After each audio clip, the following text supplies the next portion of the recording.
Hi, and welcome to the Betta Blinds how-to video guide. Today I'm going to show you how to change or set up different layout codes for panel glides. So let's get started. So to take off the end cap, you take out the screws.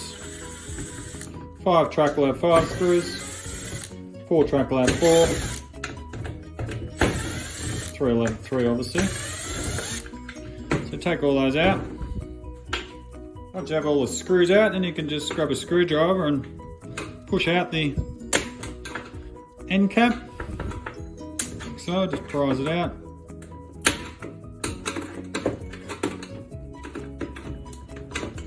So. Like so. The end cap's off, then you can slide off your carriers. Taking off your wand, it's just the one screw there that'll hold the wand in position, so you can undo that.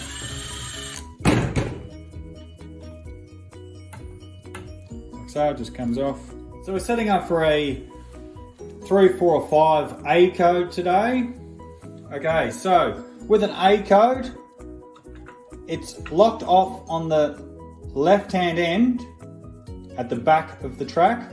So this is my front of my track and Velcro, and this would be my window edge here. So this one here, whether it's a 3, 4 or 5, is always locked off. So if it's a 5, this one will be locked off. If it's a 4, this one's locked off. If it's a 3 track, this one will be locked off.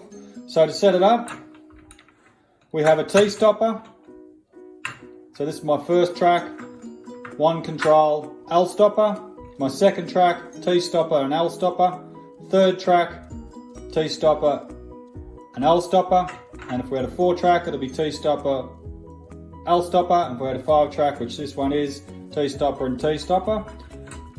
So then slides to your right. So left hand end's locked off, slides to your right. So to lock off your last carrier on panel glides, there's a few different ways you can do it. I'm just going to give some general information here. So when we make these in our factory, this is what we call a slider here. Okay, so it's set at about 30mm over. So you would put a screw about 35mm over, and then locks it in position. Okay, so that's your back of your track. So you don't see the screw, you've got an end cap there, so it holds it in position.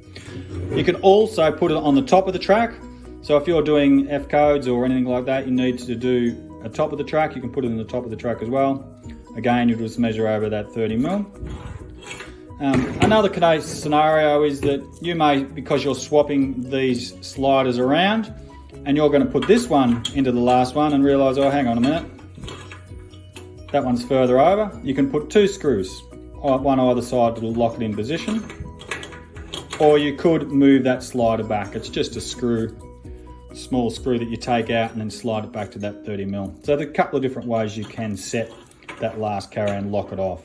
So I'm going to show you how to set up a fabric carrier. So this is a fabric carrier, depending, could be different widths here, but I'm just doing a small one here. So that's a T-stopper. So to put your T-stopper in, just slide in the grooves, like so, push it in. If you wanted to do a L stopper, depending which way you're facing, the L stoppers want to be about 50mm over from the end, because you want your fabric overlap at about 50mm. So put it about 50mm. Then you can put one of these screws in to both the L and T stopper. They just screw in. If you are taking the screws out, be very careful, because actually they snap off and break internally.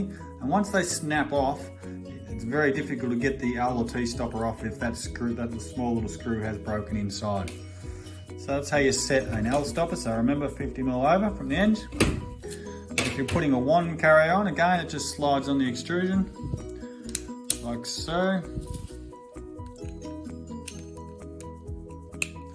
Like so, and that's about 15mm over from the end. Roughly about 15mm. Okay, they're about 15mm, also a screw goes in there. So that's the different ways you set up a carrier.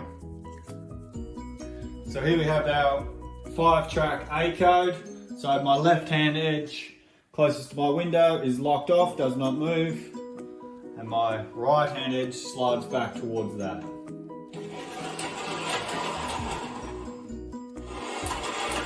So whether it's a 5-track, 4-track or 3-track, should look like this. Thank you very much for watching this video. Hope it helped. Have a great day.